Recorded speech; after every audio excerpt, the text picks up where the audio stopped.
This video will show you how to set up a meeting for your study so that you can have attendees in breakout groups record their group outputs on the Well-Sorted site during the meeting.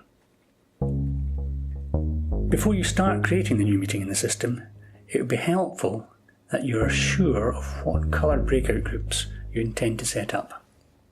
However, it is possible to set up breakout groups provisionally first and then change the configuration later before any attendees actually begin entering the work of the groups. Start by visiting our Studies control panel.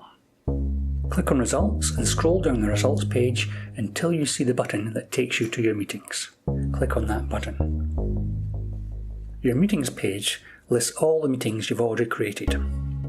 To create a meeting for your study, use the Create New Meeting button.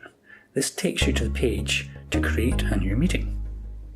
You can change the name of the meeting creator, but the creator of the study is the name provided by default. You then choose a study from the drop-down list. This list will only offer you studies which have no meeting yet. Each study can have only one meeting. Click Create Meeting after you've chosen which study the meeting is for. This will take you to the control panel for your new meeting. Clicking on Configure Breakouts will take you to the Breakout Groups page. Here we can use the drop-down list and the Add Breakout button to add new breakout groups, and also the Delete buttons to remove breakout groups.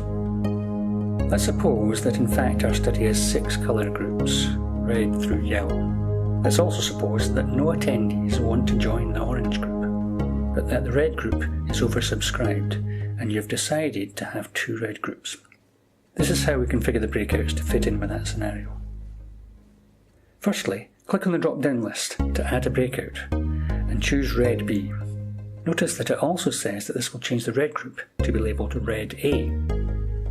Click on the Add Breakout button. You'll be given a warning that the red group name will change. Click OK to accept this.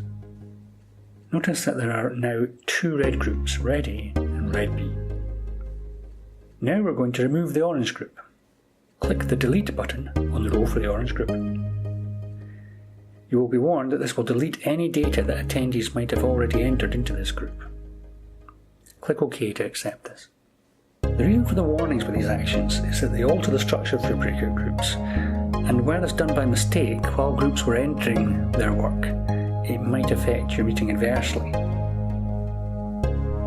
We now have our desired structure, 6 groups, with 2 red groups and no orange group. Your breakout groups are ready to accept group input.